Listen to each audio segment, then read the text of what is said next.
Comes in a relatively small package.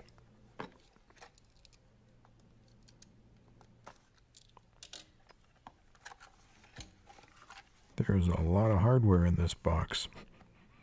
Instructions on how to attach it to various drills. And this is the guts of the operation. This is the tool. It feels like quality. I can't believe it for the price. This is a hefty feeling tool. That chucks up in the drill and turns it. For drill motors with a shoulder behind the chuck to clamp a handle onto, you would use this, and that rod threads into the shear to keep it from spinning around. If you don't have that shoulder, then you use this rod.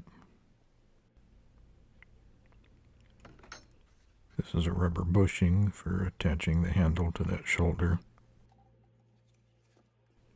The instructions show you a lot of different scenarios for attaching it to different drill motors, but basically you could just chuck it up, except it would want to spin around on you, so the rod just works like the tail rotor on a helicopter to keep it from spinning.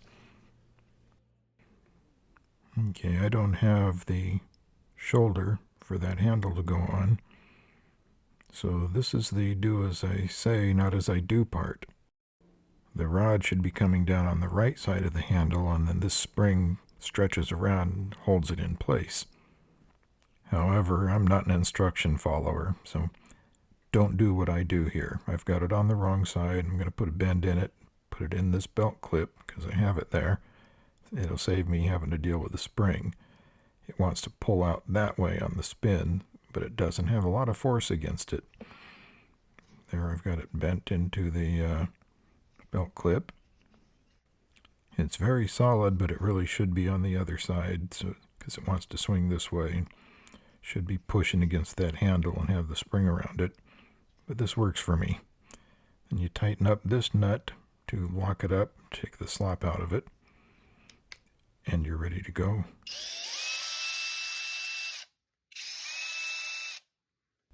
And we'll try it on some aluminum flashing, see if it can handle it. Oh. All right. Try it a little bit slower. We'll try it with some steel flashing.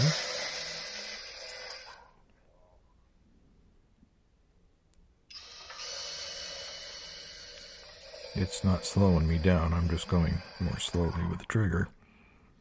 Cuts through it like butter. Imagine being on a roof all day, cutting flashing with tin snips. Now, it's not good for steering.